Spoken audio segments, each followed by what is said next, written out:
Welcome, yogis, to a video with a focus on our feet and balance. If you want to do the full video with me, it'll be best if you have a bolster, one blanket, 2 blocks, a strap, and maybe a wall, definitely a wall, and perhaps a chair or a counter if you have a little issue with balance.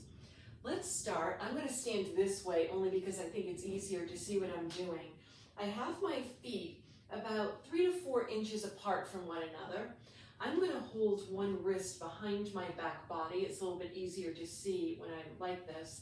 And I'm getting my hips in a neutral position, and I'm going up and down, leaving my heels on the floor and stretching out my calf muscles.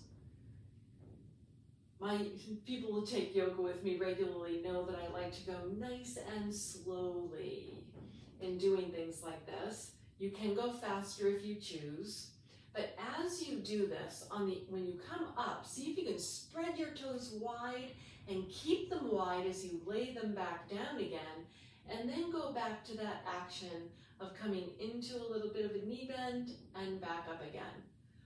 And just feel for the soles of your feet as you do this work. Can you notice if you're rolling out to the outside edges, or are you rolling in, or are you really making a full foot imprint so that even the pads of your toes would all be visible if you were standing in like a cement, wet cement, or maybe some wet sand. Okay, we'll straighten the legs and see what it's like to pick your toes up off the floor a few times. Just lifting the toes up off the floor, seeing what that feels like. And then laying the toes back down again.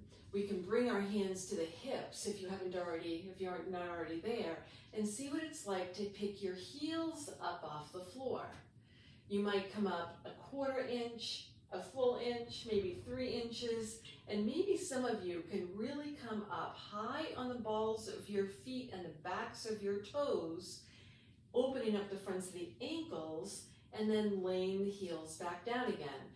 Now this can be a good time to put your fingers on a wall for a little bit of stability if you need that help. So up and down a few times, continuing to work the calf muscle.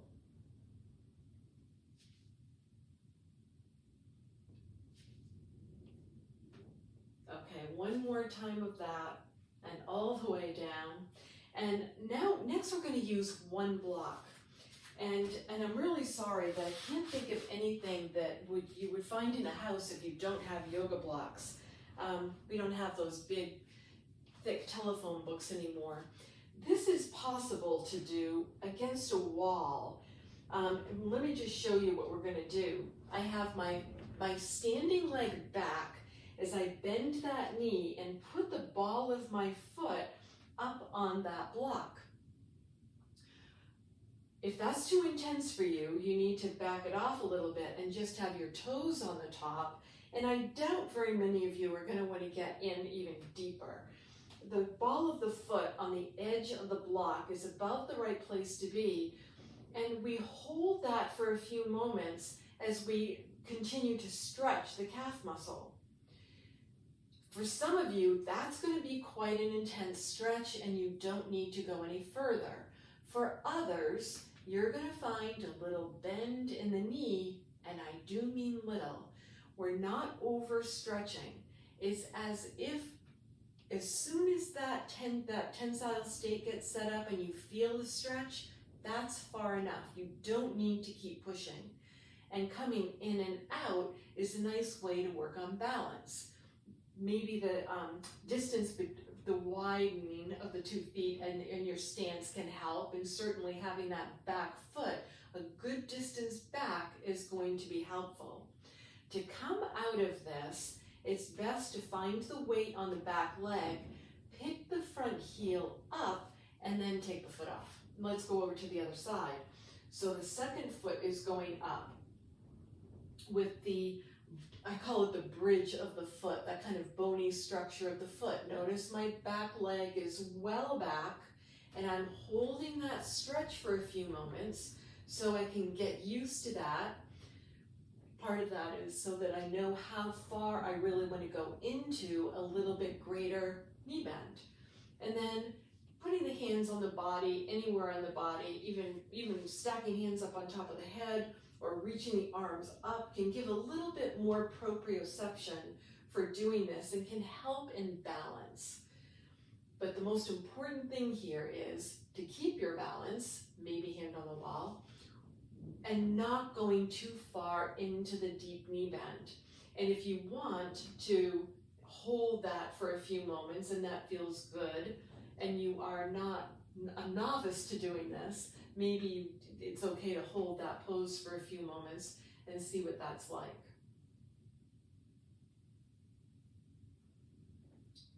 Okay, and again, to come off of that, my weight is on my back leg, I peel my heel off on the front, and then just take the foot off.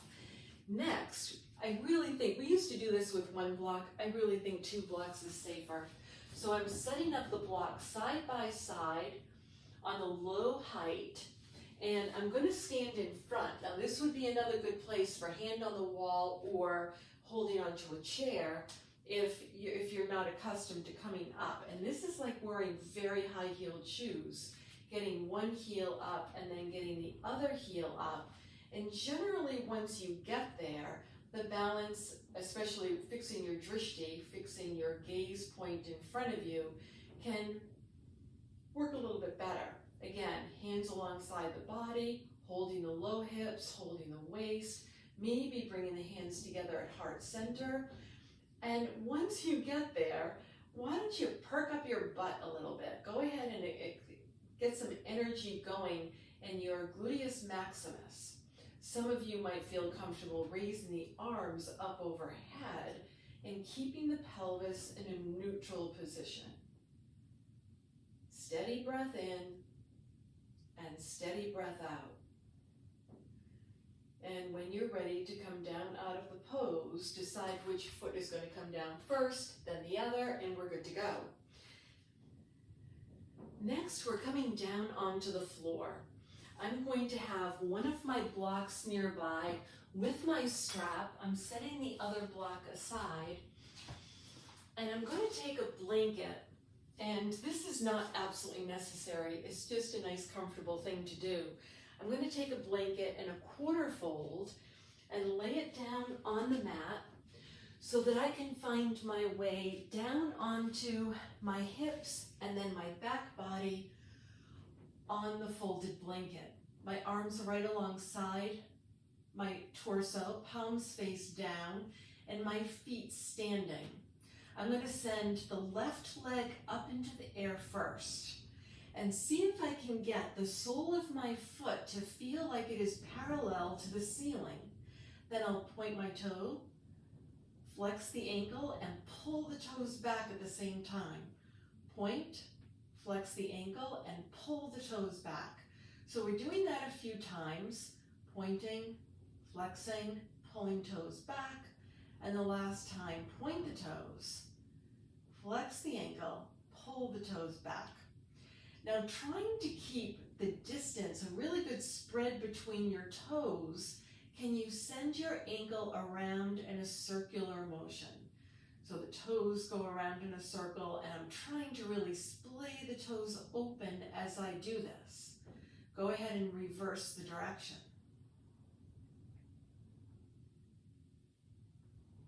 And we'll practice that on the other side. Go ahead and bend that knee, set the foot down onto the floor, send up the right leg, starting with that flexation of the ankle, trying to get the sole of the foot parallel to the ceiling, and then pointing so that you feel it all the way into the calf muscle, and then another flex, which you definitely feel into the calf muscle, and then a pulling back of the toes. Point, flex, pull toes back. Point, flex, pull toes back. 2 more times of the point and the flex, pulling toes back, and last time, point, flex, pull toes back, and then spreading the toes as wide as you can, circling that around and looking for your full range of motion.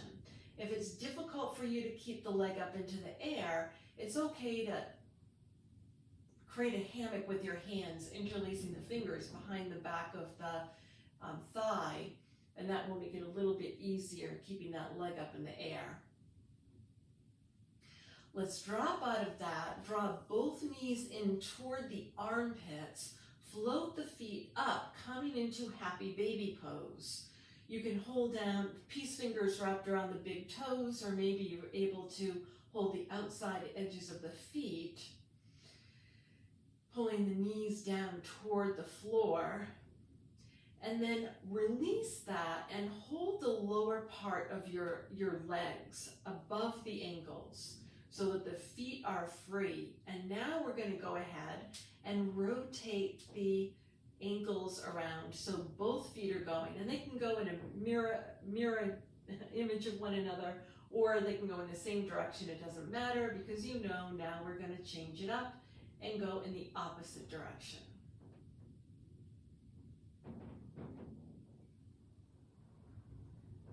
Okay, let's let that go, bringing the feet down to the floor. We call this standing the feet.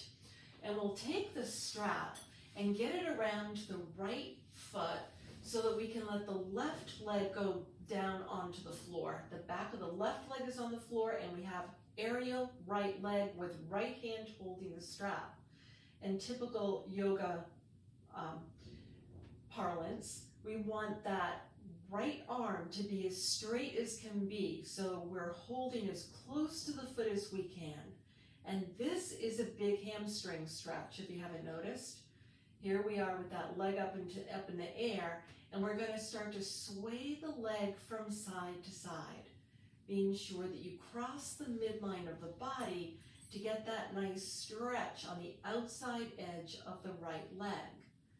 Some of you might wrap the strap around the meaty part of your wrist to get a little bit better hold on the strap and not have the hand have to do so much of the work. You can continue with a very slow sway side to side, or some of you might let that right leg go way out to its own side, coming into Supta Padangusthasana 2, reclined big toe pose on the back. First reclined, there you go. And then bring it all the way back up. And let's just hold Padangusthasana 1 for a few moments, relaxing as many fibers of the body as you possibly can. Starting with the facial expression. Maybe there's a little bit of a smile, but relaxing the shoulders as best you can, relaxing that left hand and the left arm, the left leg. And we'll take a few bends of the right knee. Knee comes in toward the armpit and then straightens back up again. Bending in toward the armpit and straighten back up. 2 more times with a bend and straighten, and one last time, bending and straightening. Now we'll take that strap, open it up with both hands, draw in the left leg, capture the left sole, let the right leg go down, so we're switching it up. We have left aerial leg, left hand holding, right leg down for Padangusthasana 1, Supta Padangusthasana 1.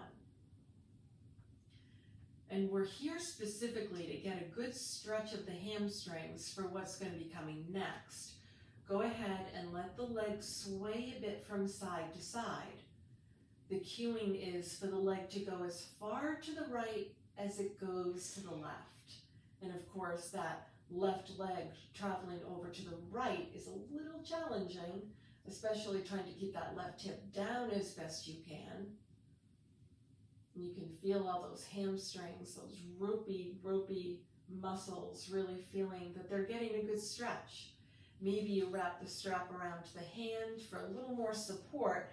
Find that length of the spine as the now left leg goes out to the left side. Maybe there's a little external rotation of the femur bone, and do your best to keep the right hip down. Inhale to bring that leg all the way back up to center, and we'll do a little bend of the knee coming in toward the armpit and straighten back up again. And bending and straightening and straighten, and one more time, bend and straighten. We'll use both hands to open up the strap, getting both feet in and taking reclined wide ankle pose. You can find, again, a really good flexation in the ankles. Maybe you hang out here. Some of you like to rock from side to side. I didn't give myself a lot of room today, but you go ahead and rock from side to side if that feels good. And if you want a little bit more work for the abdominal wall, maybe you let the legs go away and then back in.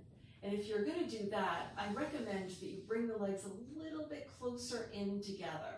This makes it a little bit easier to find that motion and a good stretch that's meaningful for the hamstrings.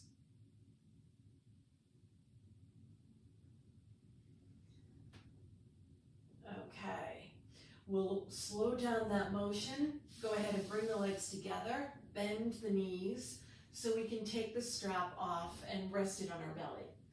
Next, this is a little bit of, you gotta work at this. It doesn't always come easily the first time. I hold the block in my hand, I put the block on my foot, and now I have to really pay attention to how that ankle is orienting the foot so that block stays there while I get my strap ready, and then the strap goes over. I have to come up into a little bit of a crunch, getting the strap over that foot, and then I'm able to hold it. It is possible to hold with one hand. You just have to figure out where that's going to really work best for you. If you prefer holding with two, that's fine. If you prefer having your opposite leg, the left leg standing, that's okay. Especially if you don't have, if you're really tight in the hamstrings and the calf muscle. Others of you are going to be able to let that leg go down to the floor. So here we are, and we're going to work with the pointing and the flexing of the ankle again. Now, we're not going to be able to get the toes to point quite in the same way because they're being hindered by the block, but we're getting a little bit more feedback, this proprioception that comes that we work with the ankle and getting that flexation and that pointing feeling to happen. Then, go ahead and let that go because we're warmed up for that already. Now, we're gonna just twist the block right and left. And that originates really in the hip joint and goes all the way through the leg. And maybe there's a little extra action in the knee, but more likely it's really coming from the ankle. Then, bringing that to stillness, we're going to try to make the block go around in a circle. And we're trying not to move the leg a whole lot, but I'm trying to dip the block down toward me, then dip to the inside, then go away, and then all the way around. So we did this earlier, believe it or not, when we were doing it without a block, trying to find some movement in the ankle, and now it's a little bit more tricky. Go ahead and reverse that motion of trying to get the block to make this really unusual circle.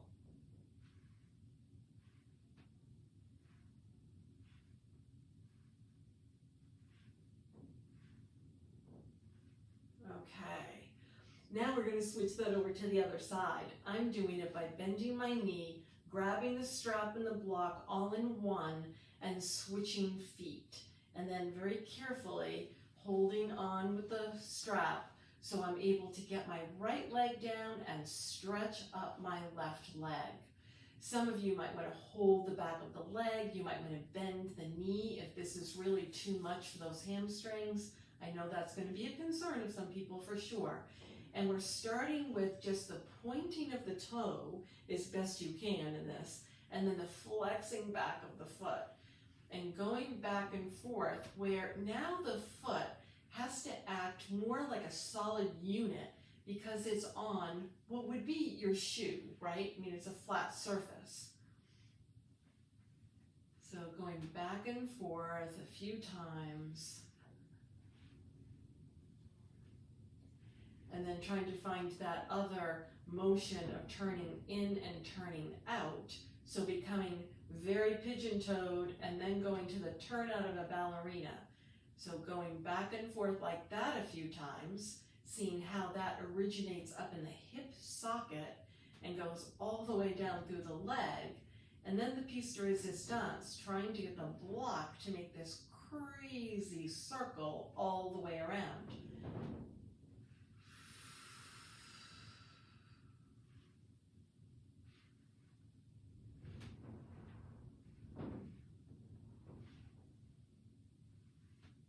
And let's try the opposite direction.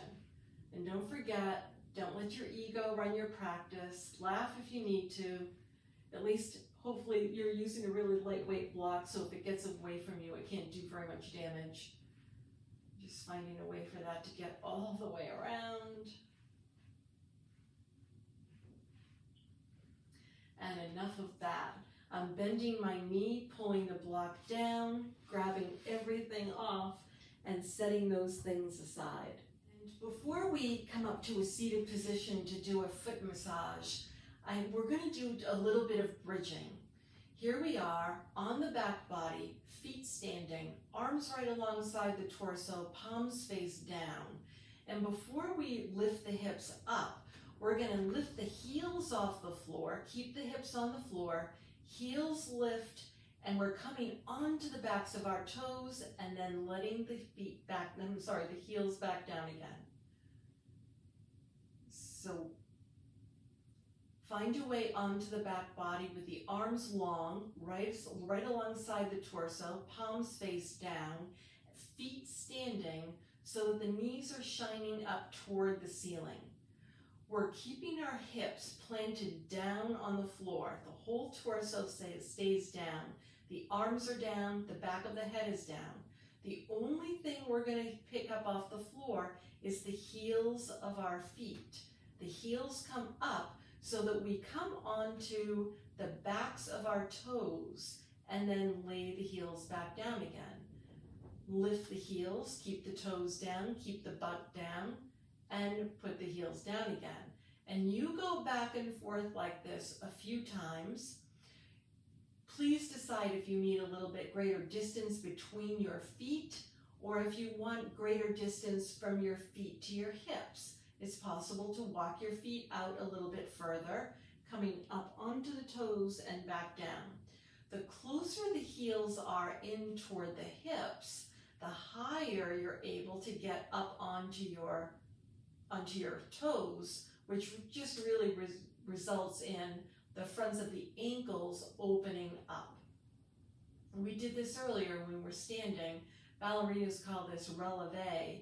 It's great for strengthening your ankles and your calf muscles. And we're doing it here just to find range of motion that doesn't involve balance or a tremendous amount of weight. Okay, now the heels are down. Please use your body intelligence to dictate how far you want your heels to be from your hips. I'm going to press my elbows down into the floor, pick up my scapula, and lay it back down again, because that's going to be my balance point when I come up into a modest bridge pose. Think about having a ball, a small ball, between your knees and slowly start to pick the hips up. You might even pick the head up to let the neck go a little bit longer so that we have the top of the scapula down, and that's running a line from the back body through your butt all the way to the backs of your knees. Yogi's choice about whether or not you want to dot down your vertebrae, coming down one at a time, or if you want to come down as a plank. Both have virtue, so you decide what's best for your body. Also coming up, if you want to dot your vertebrae up, coming back up to an easy bridge pose, go ahead and do that. And maybe you want to try coming down as a full plank this time.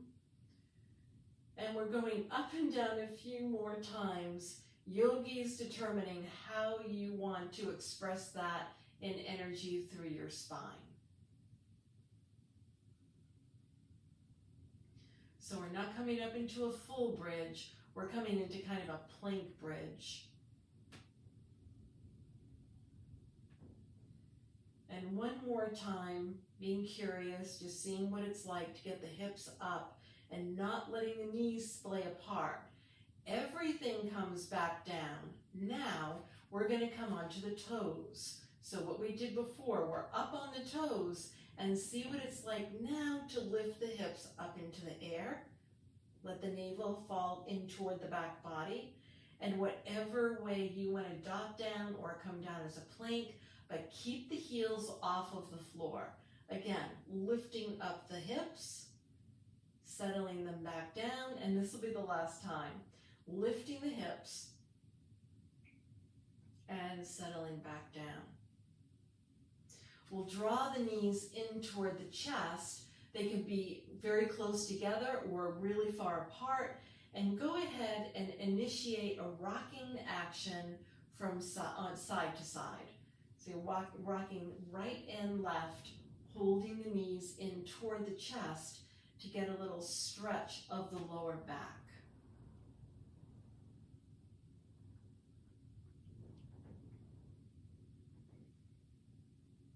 And you can slow down that motion until you come to a stop. Cross the feet at the ankles. Hold the tops of the shin bones. Go ahead and bring the head up. And we'll rock all the way up to a seated position. If it's better for you to turn over to a side, of course, you can do that. I'm going to sit on this blanket. I'm getting it a little bit more in the center. If you feel, we're going to be seated for a while. So if you feel more comfortable seated, maybe up on a block or even in a chair, go ahead and make that happen. So I've moved the camera so that you can see my foot a little bit better. The first thing I'm doing is taking my 2 index fingers and putting it down below where the webbing of my toes is.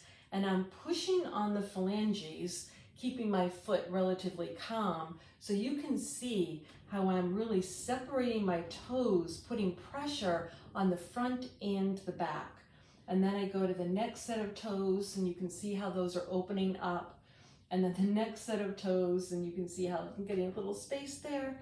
And then the last set of toes. And you can go back through them again, just trying to find a little bit of room, of kind of breathing room between the toes. The next thing we do is take opposite hand to opposite foot and interlace the fingers in between the toes. Some of you might find that to not be very comfortable, and if that's the case, you interdigitize every other one. You maybe leave one if it doesn't feel so good. So the first thing we do is move the foot with the hand. So the strength of the hand is moving my foot, finding that articulation of bending back, which we've been practicing, and then going in the opposite direction.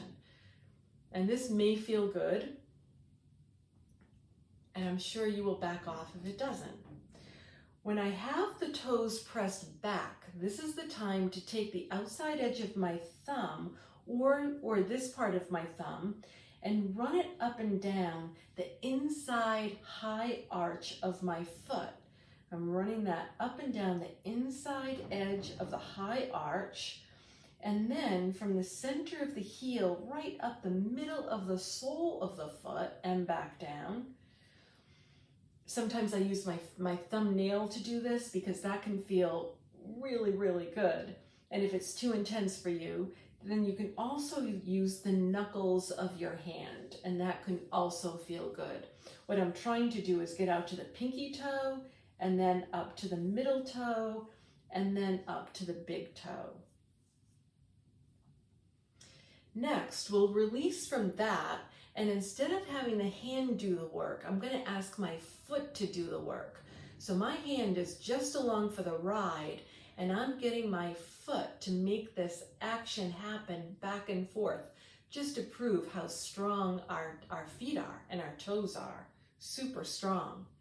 Next, I'm going to balance or put a bit of pressure on that heel and then bring the foot around in a circular motion.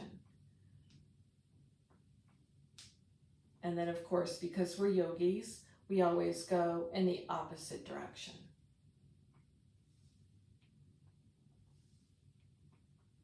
We'll release from that hold and grab both sides of the foot so we can make it pronate and supinate. I'm just going back and forth and really kind of forcing the ankle to take a little bit more pressure.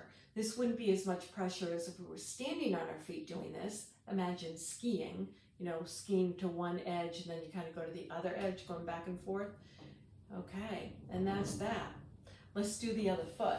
I'll see if you can see this a little bit better. 2 fingers pressing on those phalanges a little close to where the webbing is. So you can see how I get my toes to separate when I get up in there.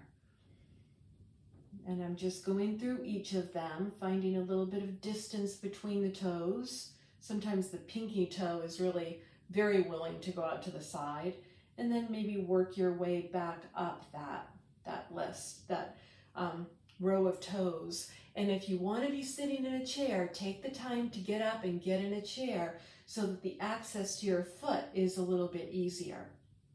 Next, interlacing the hand in between each of those toes so that we can go through that bending and straightening, kind of pushing the toes back and then opening them up. So we're going back and forth, very similar to what we've been doing, going up. This is the releve position, and then this is the pointing position. We're just getting this done with some distance between the toes.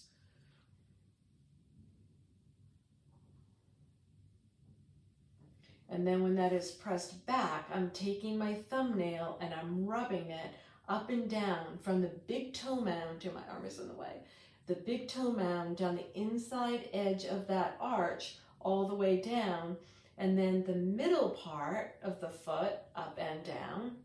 Try to get that arm up. And then going up to the pinky. And again, you can do this with the knuckles of your hand if the fingernail is a little bit too, too harsh.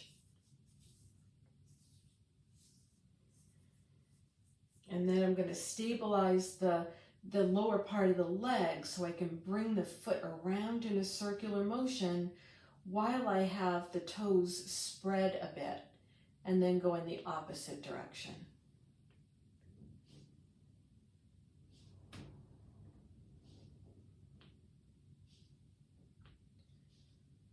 And what we haven't done yet is for the foot to do the work. And I'll turn this way a little bit, maybe you can see this better. Now my foot is doing all that work and my hand is totally along for the ride. And that's, again, it's just amazing how strong our feet are.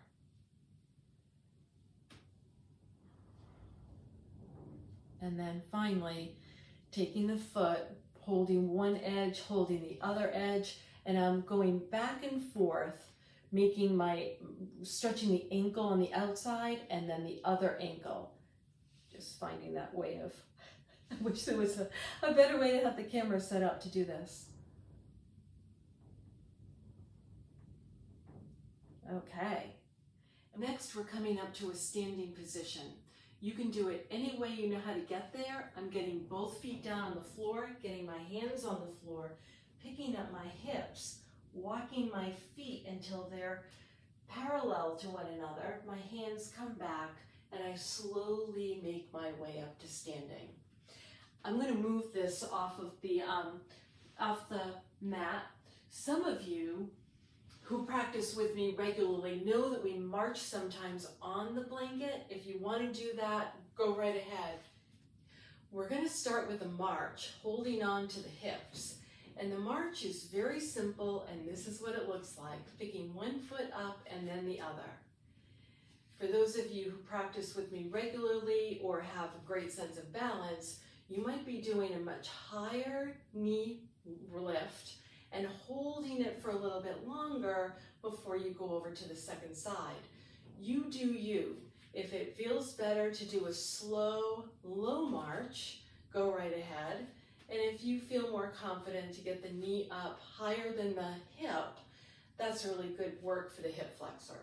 So it's all good. You kind of see what works best for you. Keeping the gaze fixed, soft in front. Go ahead, just lifting one leg up as high as you want it to go, and then the other.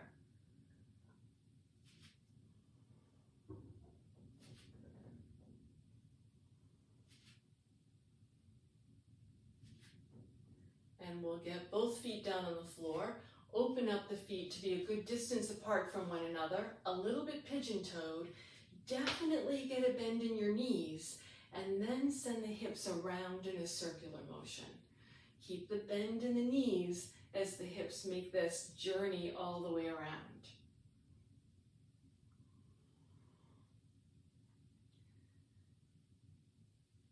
And we'll reverse the direction of the circle.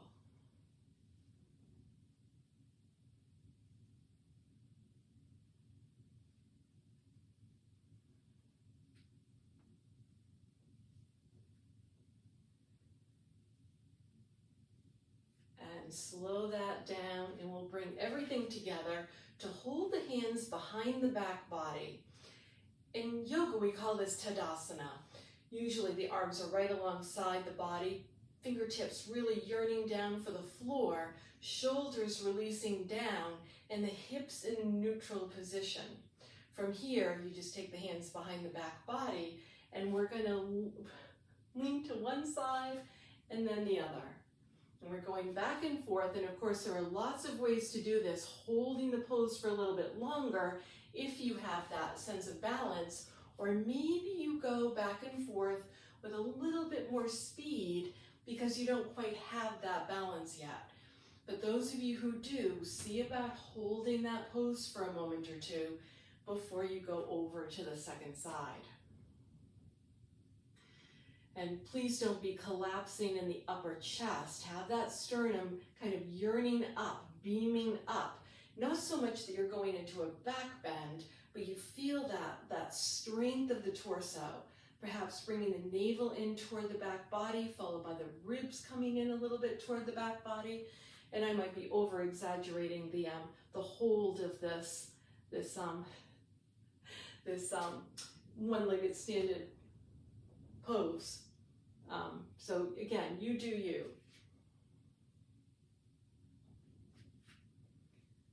And one more time to whatever leg you're going to, kind of finding that balance, and let the leg come down. We'll let go of the balance work for just a moment. And again, I apologize for how I'm set up here, but I'm going to be standing a good distance away from the wall and let myself come into the wall and back out. Now you'll notice, hopefully, that my heels are staying on the floor as I do this. So you have to figure out the distance that you want to be away from the wall as we go forward and back. And there's a lot of work here to figure out where your balance is so you don't come crashing into the wall and you don't send yourself flying backward too much.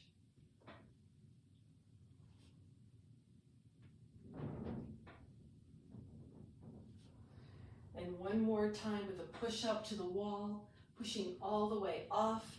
And one more thing to do with the wall, we're going to come in so that my toes are maybe 3 inches away from the wall and my arms are up on the wall. I'm getting my scapula to come down, and all I'm going to do is take my hands off the wall and go back to it again. Some of you will be able to do this with your eyes closed, knowing that the wall is right there. The whole palm comes and rests on the wall, and then the arms come away. If this is not good for your shoulders, please bend your elbows and cactus pose and practice with the arms coming back from cactus pose. That might be a little bit easier for a lot of shoulders. And yogi's choice if you have your gaze fixed on the wall, or if you prefer to do this with your eyes closed.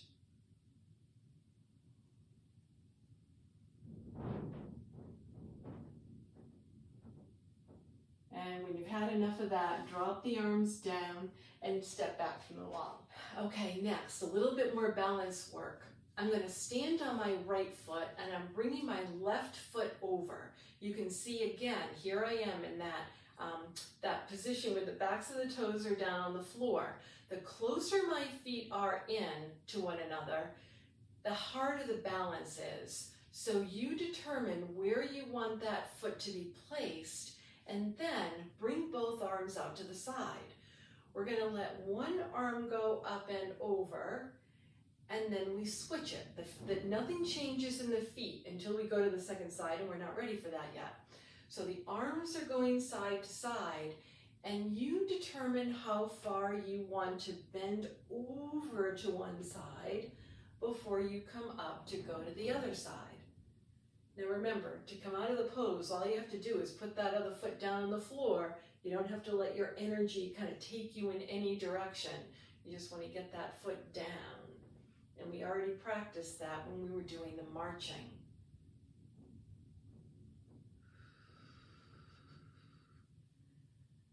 And we'll do one more. And then come all the way out. And then get the foot down on the floor and change over to the other side. So remember what I said about the placement of the foot. You kind of decide where that's going to work best for you. Get the arms out to the sides first, and then start to make the movement happen.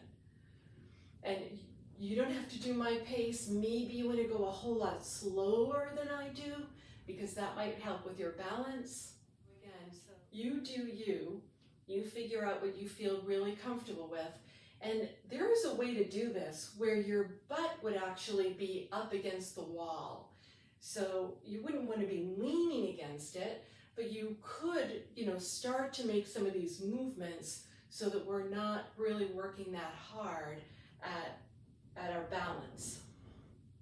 Having that extra point of reference can be very, very helpful. Okay, one more time to whatever side you're going to, and back up again. Let everything come down, get the foot down. I know not everybody has a yoga blanket, but for those of you who do, you're going to open up your blankets fully. I said fully and then I'm not going to go fully, but I'm opening it up to this configuration and then folding it in half. And if you are challenged with balance, this is where you want to be. If you think that your balance is quite good, you'll fold it one more time. And I just kind of grab the middle, kind of the waist of the blanket, see how that is. And then I'm going to lay the blanket down in the same orientation as my mat. And I'm going to try not to iron it out with my hands. I need to straighten it out a little bit, but I don't want to run it and run my hands down it. This is our balance beam. For those of you who may not have a blanket like this to lay down, if you are working with a yoga mat, it's very possible, and we've done this in class before, where I set my foot on the edge of the mat, hands holding the hips, and instead of using the folded blanket, I walk on that little edge of my mat. If you don't have a mat that you're working with, you could do this with a very thin rug on a wood floor, just using the edge or the binding of that rug to do it. Please don't do it like with an oriental rug or anything that's really high, certainly not a shag rug. The lovely part of doing this is that when the foot encounters something that is not level, just like with the blanket, it can really affect our balance. And that's what we're trying to get the brain to accept and be ready for. But don't set yourself up for failure. I happen to have an extra thick mat. I can't remember what this is. I think it's 1/16 of an inch, and it's quite a difference. And my ankle needs to be doing that little adjustment for my balance, for sure. Holding some part of the body, hands together at heart center, hands behind the back, or holding the waist. Get one foot up. You can look at your feet as you walk if you choose to do that, or you can keep your gaze straight ahead. And all I'm doing is walking one foot in front of the other. Now this is not a high balance beam. If you lose your balance, you just step off and right yourself. I'm walking all the way to the end, turning around, getting my foot up on top, and then going back in the other direction. When we have a little distance between the heel and the toe, that is more like the way we walk. When you want to go up one more degree of difficulty, you put one foot on, and then you do heel, toe, heel, toe. So we're putting down the heel right in front of the toes that we just landed on.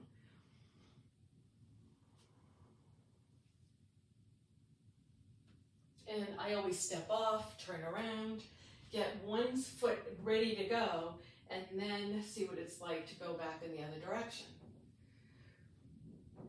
And if you want a little bit more level of difficulty, then when you get to the end, you'll feel it with your foot. Then you want to just go backward.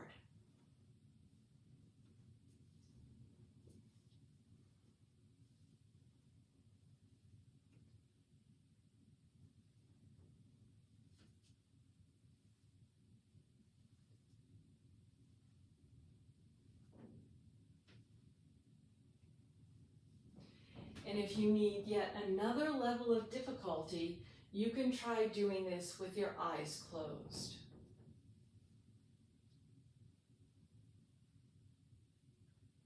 That gives you a sense for what it's like to be working on your balance. Okay, well done. Enough of that. We'll take whatever props you're using and set them aside to do the pose of self-study.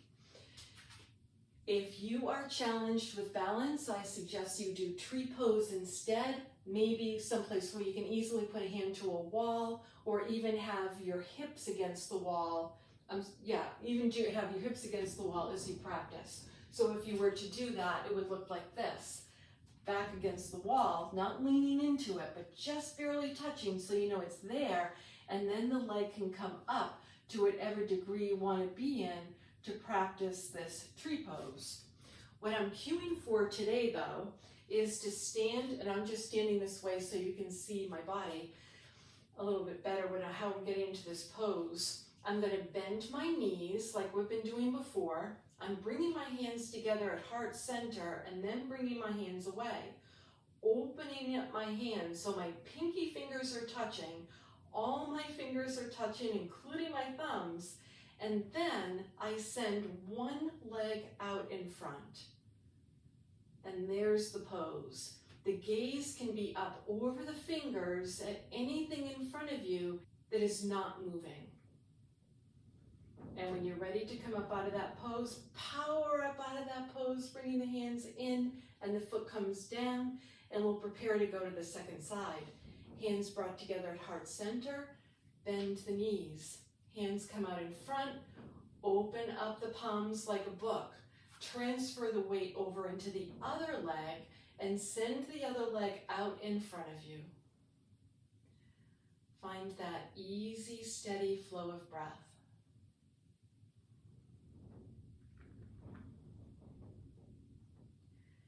And when you're ready to come out of the pose, hands come to the hips, bent leg straightens, other leg comes in. We're going to do one more fun thing before we come down onto the mats. Standing with your feet a little distance apart from one another, hands on the tops of your thighs, really feel for your feet, as if your feet could read the braille that's underneath them. Take a look at your toes and press down all 4 of your toes, but see if you can lift up your big toes. Can you get your big toes up off the floor and lay them back down again? Try picking them up again and lay them down.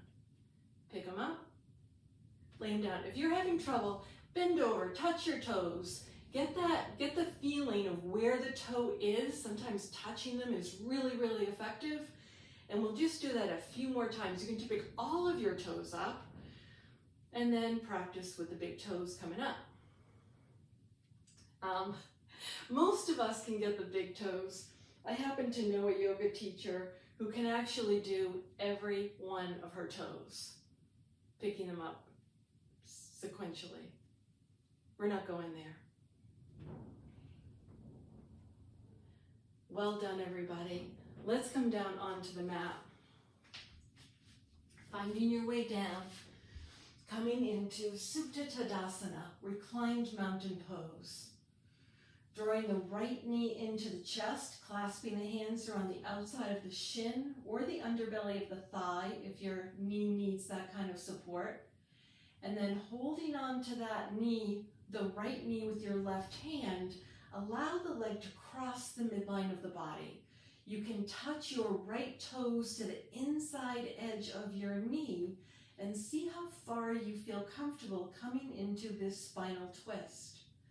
Some people like to rock in this twist, and some people like to hold it as a static twist with a little isometric tension by pulling in the navel, pulling in the low belly, pulling in the lower ribs, and set up just a little bit of a détente between that upper bent knee and the hand that's on top. We'll slowly roll out of that twist, letting that leg go long, finding our way into Supta Tadasana again. Maybe you need to straighten out the body a bit. Bringing in the left knee, hug it in nice and tight. And just holding it there for a moment, with the two femur bones going almost directly opposed to one another. And then the right hand grabs onto the knee, brings it over the midline of the body. It's nice when the toes can find the inside edge of the lower knee, kind of a little bit of a purchase point to be able to come into the spinal twist. There can be a slow rocking if that works for you. Maybe you take this as a fully static pose, just relaxing, or maybe you set up that little bit of isometric tension using your entire core to help with that. Whatever you're doing, find an easy, steady flow of breath.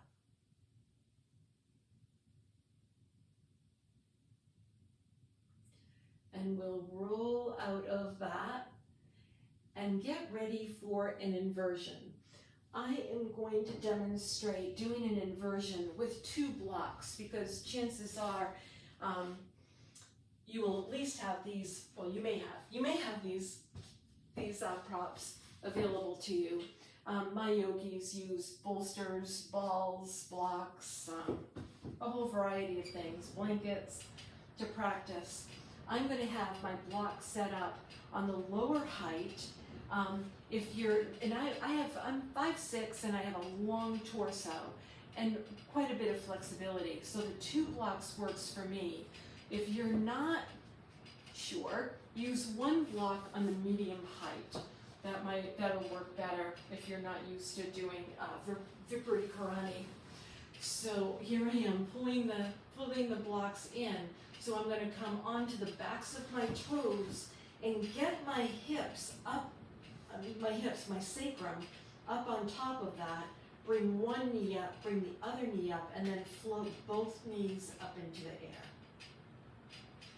You might be practicing half shoulder stand or this version of Viparita Karani. Viparita Karani translates to legs up the wall, and in a perfect world I would have a wall behind my legs, but it's very complicated getting into that pose, so we don't really practice the full pose. The definition of an inversion is for the legs and the hips to be up higher than the heart. So this easily qualifies. I like to encourage people to take their inversions as a very static pose for at least part of the time. There's also the possibility of externally rotating the femur bones, maybe internally rotating them a bit. There's the option of bending one knee and then the other, maybe bringing a little distance apart from the legs. Some people like to come into eagle pose when they're in an inversion. If you do it on one side, of course you want to do it on the other, but these are just options. Certainly you don't want to do all of them. It would be kind of a hectic inversion which is second to last pose of the class, and where we're settling down, just trying to drink in this holy peace.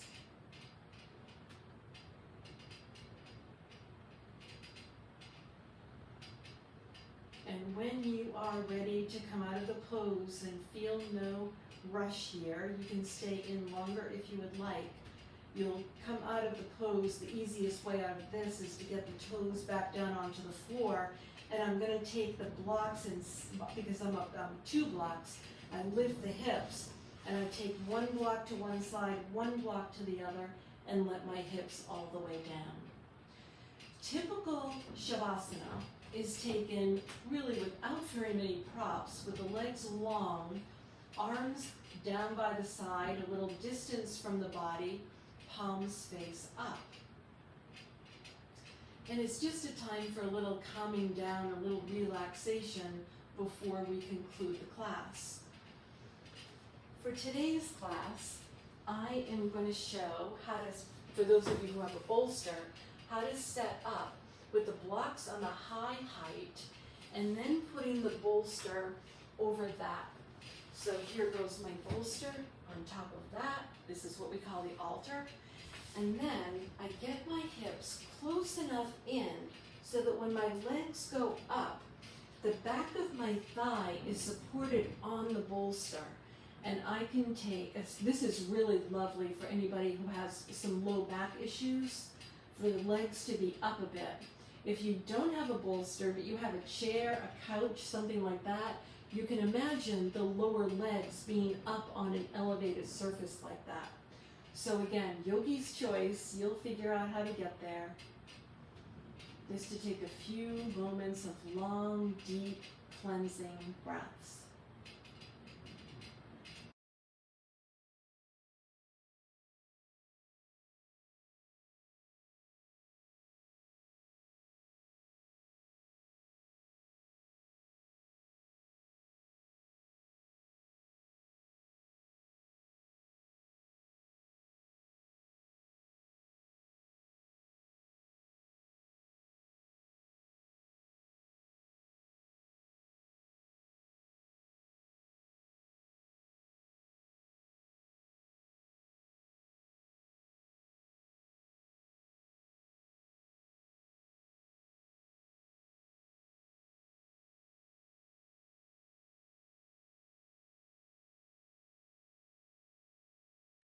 When you are ready to come out of your Shavasana, you can start to make some small movements with the fingers and the toes, maybe moving around the wrists and the ankles, and maybe taking a full body yawn with the arms reaching up overhead, and eventually bringing the elbows in toward the torso, knees in toward the torso, to roll over onto a side and press yourselves up to a seated position. Hands brought together at heart center, Anjali Mudra, with the eyes closed or the gaze soft. May all beings give and receive compassion, live free from fear, and dwell in peace. Namaste.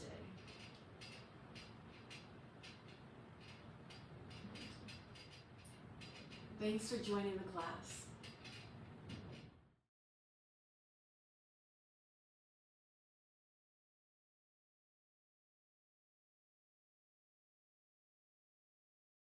If you don't have yoga blocks, it is possible to practice that calf stretch against a wall. I come to the wall with my hands up on the wall, my standing foot back, and then put my heel on the floor and my toes up the wall. And I hope you can see kind of what that looks like.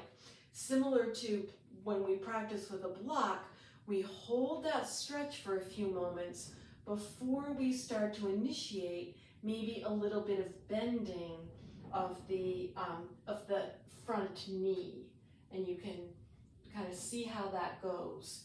It's a little bit more intense because the whole foot is at the wall, my toes don't get to relax over the top of the block.